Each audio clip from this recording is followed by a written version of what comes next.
بسم الله الرحمن الرحيم الحمد لله رب العالمين ساكور قبتيد وحواي وشركي لحد وهذا السعودوها أنتو فرمي ولجديدي سنة وحي هيت سيدي محل هاي لو دوران لها هوغان عصب وحال دوران يا قدوميه برلمانك أفريكا وحال دوران يا حمنيه مثلي كوكاسيدي أو ريجنادا ayaa la dooranaya waxa kale oo laga hadlayaa dhinaca musuqmaasuqa sidii wax looga qaban lahaa Afrika waxa ka soo qayb galay madax sare ayaa ka soo qayb gashay uu weyn yahay madaxa midowga Afrika iyo mas'uuliyiin kale ayaa ka soo qayb gashay iyo nabadoonna ayaa ka soo qayb galay oo South Africa saad ka warqabtid waxa waaye dawladaha ka soo qayb galay waxay gaareen 55 dawladood dawlad walba waxa waaye shan xubnood ayay soo dirsatay annagana shanta xubnood oo Soomaaliya waxa la soo dirsataan ka mid nahay kulli arrimo badan laga hadli doonaa weegan maanta furmay ilaa 18 bishan waa soconaya waxaana la rabaa hoggaan cusubna in la doorto hoggaan cusub oo gobolada sida East Africa hoggaan cusub loo doorto meel walba saas oo kale loo doorto waxaan rabnaa annagana inaan ka qayb qaadano ka Soomaaliyan sidii ay maxal lahaay ugu soo muuqan lahayd awal East Africa wadamada la isku dhaha waxa haystay nin Soomaali ah waa arin ay maxal lahaay annaga aan maxal horumar aan gaarnay kamid tahay haddana waxaan rabnaa kursiga inaan xajino markaan sidaas daraadeed maanta wuxuu ahaa shir aad iyo aad ay ka soo qayb galeen dhamaantoodana ay wada dhimaayeen 275 xubnood ka soo qayb gashay inkastoo ay jireen 70 xubnood oo cusub oo maanta la dhaariyay marka waxaan filaynaa in weegan gudihiisa uu ka soo baxo natiijo fiican sidaadana waxaan kala rabnaa annaga ka Soomaaliyan in jaaliyada Soomaaliya aan la kulano qaybaha kala duwan waxay noo soo sheegeen qaar kamid ah xalay aragnay in dhibaatooyin ay jiraan oo dil badan loo geysanayo Soomaalida South Africa ku nool oo ganacsatada u badan markan weegi hadda la soo dhaafay 8 qof lagu dilay waxaan rabnaa inaan madaxda ugu sareyso isku dayna inaan aragno aan ka wada xaajoono sidii arintaas wax looga qaban lahaa annaga dawladdan ka soconaa dawladdeena waa gaarsiinayna dilkan iska socdo oo mar walba oo la beegsanayo dhalinyarada ama dadka ganacsatada ee ku nool qaybaha kala duwan ee South Africa marka waxaan rabnaa inaan la kulano mas'uuliyiinta ugu sareyso waxaan kala qoraal u qoraynaa baarlamaanka Afrika waana ka jeedin doonaa insha Allah howlo badan aan noo yaalo howlahaas ayna ka mid tahay arintaas والله هذا قضبضه ugu weyn hada laga hadlayo musuqmaasuq annagana waa ka warqabtaa Soomaaliyeena waa qayb kamid ah waxa waaye wadamadaas Afrika waa musuqmaasuqaasna aad iyo aad ayaa qodobada ugu muhiimsan laga hadlayo ay kamid tahay iyo dhinaca nabadgelyada ayaa laga hadlayaa markaan waxa waaye sidii Afrika ay u noqon lahayd hal wadan iyo hal maxal lahaay oo midnimo muujiya ayaa waxyaalaha laga hadlayo waxa kamid ah in la dagaalamo musuqmaasuqa oo bahsaday Afrika guud ahaan waa wadamada ugu badan oo musuqmaasuqa ku dhaqmo markaan saas daraadeed arimaha sidii wax looga qaban lahaa iyo in sidii lagu xalin lahaa ayaa go'aankeedu inuu ka soo baxaan u maleynayna weegan gudihiisa anigu waxaan ka tirsanahay guddiga waxbarashada ayaan ka tirsanahay xilkan ka ahay member ayaan ka ahay hadda anaga naftirkeen waxaan rabnaa inaan doorano ninkii hogaamin lahaa oo kokiskan ahaan oo dhinaca waxbarashada ah ayaan rabnaa inaan maalinta maxal lahaay soo socoto sidii loo dooran lahaa galabta xataa shiraan leenahay oo ku saabsan xubnihii doorashada ka qayb gali lahaa sidii maxal lahaay loo soo xuli lahaa markaan waxaan filaynaa in ay natiijo fiican ay ka soo bixi doonto guddigaasna ayaana ka mid ahay anigu oo dhinaca waxbarashada bismillaahir rahmaanir rahiim maanta waxaa si official u furmay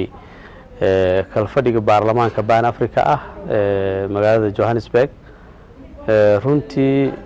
waxa ka soo qayb galay mas'uuliyiin aad u tiro badan gudoomiyayaal baarlamaana kamid ahaa oo ka yimid dalka Congo afayeenkooda baarlamaanka Switzerland kamid ahaa Comoros kamid ahaa Congo iyo Zimbabwe speakeradooda madaxii African Union Commission ka joogay iyo mas'uuliyiin kale oo tiro badan xaqiiqatan waxay ahayd kalfadhigii ugu tirada badnaa xildhibaanada cusub ee la dhaariyo ee ku soo biiro baarlamaanka Pan Africa ku dhawaad waxa la dhaariyay 71 xildhibaan ayaa la dhaariyay maanta markii ugu horeysay taariikhda intuu jiray baarlamaanka ban africana waxaa markii ugu horeysay maanta la dhaariyey xildhibaanada ka socda dalka Morocco oo markii hore ka maqnaa oon xubin ka ahayn khilaaf ka dhex jira iyaga iyo jasiiradda sub-Sahara Arab oo is aqoonsigoodu problem ka taagnaa laakiin ayagana maanta si official ay ugu soo biireen baarlamaanka xaqiiqatan maxaa rahay xildhibaanada Soomaaliya ee matala inta oo ilaa 4 xildhibaan ay ku joogeen maantana hal xildhibaan naga maqnaa 4 xildhibaan aan ku joognay Soomaalida oo afka Soomaaliya ku hadashan hadda way tiro badan yihiin oo xildhibaanada Itoobiyaanka oo kale waxa ku jirto gabar af Soomaaliya ku hadasho oo Soomaalida gilka shanaad ka tirsan Djibouti-yaanka iyo saas oo kale Soomaali ku hadlayo xildhibaanada Kenya maanta la dhaariyay waxa ku jiray wiil Soomaali ah ku jiray marka runtii Soomaaliya oo qaybo kala gedisan ka soo jeedo ayaa joogay baarlamaankan waxayna ahayd bilowgii kala fadhigan maanta ugu horeysay ajandayaal badan looga doodi doonaa inta uu socdo kala fadhigan oo qaadanayo muddo ku dhawaad 2 isbuuc oo kala ah ajandooyinka ugu muhiimsan ee laga hadlayo waxa aad ugu muhiimsan oo arinta activity ugu badan ay ku saabsan tahay doorashooyinka waxa isbedel ku imaanaya ama la galaya dhammaan doorashooyinka qaybaha kala gedisan ee baarlamaanka ee kala ah Beyruga iyo Beyruuska Beyruga waa madaxweynaha baarlamaanka iyo afartiisa ku xigeen oo sida uu sharciga qabo uu yahay haduu madaxweynaha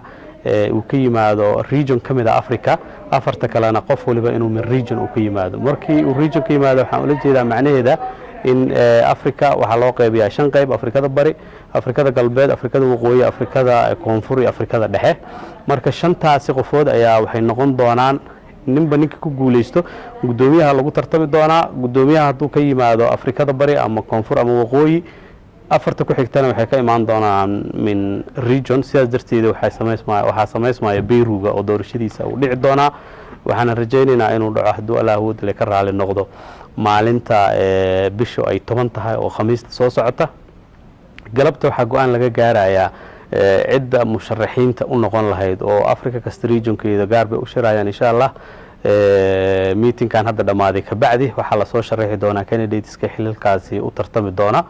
kadib waxa la aadayaa doorashadii Beyruuska oo ah baarlamaanka ban Africa sida baarlamaanada adduunka ama baarlamaanada wadamada caadiga wuxuu leeyahay gudiyo joogta ayuu leeyahay gudi kasta oo joogtaana wuxuu mari doonaa doorasho oo waxay dooran doonaan gudoomiyahooda ku xigeenka iyo ribatuurka iyagana Beyruuska ay noqonayaan waa la dooranayaa region kastana waxa uu si yeelan doonaa caucus gaara oo gudoomiyaha iyo caucusyada sida caucuska gabdhaha caucuska dhalinyaradana waa la dooran doonaa runtii kala fadhigan activity ugu badan baarlamaanka waxay noqonaysaa doorashooyinkaasi in aad looga qayb galo hadii Allah awood leh uu ka raali noqdo sidaas isla lamida gudiyadaas doorashooyinkooda loo sameeynaya Soomaaliya kama maqno inay ka qayb qaataan doorashooyinkaasi oo waxay u badan tahay bariga Afrika caucuskeeda in uu ku guuleysto qof Soomaali ah aniga kamida oo musharax u ahaa oo u taaganahay xildhibaan kala jiro asigana musharax u ah laakiin shirar aan leenahay waxaan go'aansan doonaa in hal qof oo musharax ah aan soo saarno oo uu doorashadaasi markaas uu nooga qayb galo ama aniga aan noqdo ama xildhibaanka kale uu noqdo in markaas codadkeena uu one place uu ku midoobo taasna waa qorsheenayna waxaan rajaynaynaa marka doorashadaasi hadii Allah awood leh uu ka raali noqdo oo aan hadda u tartamayna qaybta Eastern Caucasus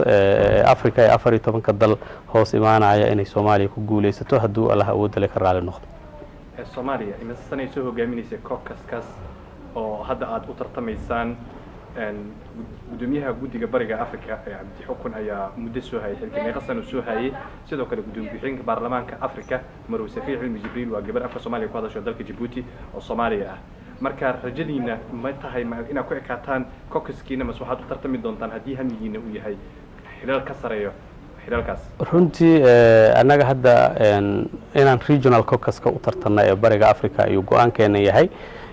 booski uu xildhibaanka Cabdicasiis fadhiyay in kaasi uu aan u tartano aan xajino booskaasi Safiya oo xildhibaan Djibouti ah iyadana waxaan ku wada hadalnay inay wili musharax u tahay booski ay hore u haysay oo sanadii xoogaha ahaa ilaa 2 sano waxay jeceshahay inay booskeeda u tartanto codsigaasi noo soo gudbisay inay iyadana taas aan kala shaqeyno oo sidii ay ugu imaan lahayd haddii uu Allah awoodda leh ka raali noqdo runtii Soomaaliyana sidii hore ma ahay xubno active ay ku leedahay baarlamaanka Pan Africa oo joogto u yimaada doorashooyinkan hadda dhacayna runtii saameyn ku leh arrimo badan ayaa looga hadlayaa oo tan doorashada marka laga soo gudbo Afrika waxaa dhibaato ku haya fatahaado badan dalkan Koonfur Afrika fatahaad ayaa ka jirta Kenya sidoo kale fatahaad ayaa ka jirta Soomaaliya gobolka Hiiraan beledweyne fatahaad ayaa ka jirta dhanka kale Soomaalida dalka Kenya wajeer fatahaad ayaa ka jirta iyo Gaarisa marka arrimahaasi qodobo looga hadlayo soo kamid maaha baarlamaanka doorashada oo ajandiisa ugu muhiimsan ka soko maadaama xilli kala guura lagu jiro baarlamaankii hoggaankiisa transformation uu ku dhacayo waxa sidaas lamida la identify gareyn doona budgetka baarlamaanka uu ku shaqeynayo 2019ka la soo draft gareeyay AU commission ta keeneen inay baarlamaanka xubnihiisa ay ka doodaan ayagana ay contribution kooda ay ku darsadaan sanadkii hore la soo shaqeeyay shaqooyinka la soo qabtay oo guud ahaan jira oo ay kamid tahay dhibaatooyinka Afrika ay wajahayso ama ha ahaato fatahaadahaasi ama corruption ka ahaato ama dhibaatooyinka hubka ku haysa ahaatee oo sanadkii hore aan aad uga doodnay asigoo ribooda ayaa la keenayaa oo ayadana laga doodi doonaa go'aano marka laga gaarana waxay noqonaysaa qaabsi resolution in loo soo saaro ayagana waxay leeyihiin waqti gaara maalmo gaara oo laga doodayo oo ciwaankiisa uu yahay activity report in laga keeno shaqooyinkii baarlamaanka hore uu soo qabtay iyo ajoodnooyinkii laga soo dooday oo dhinacyo badan taabanaya intaba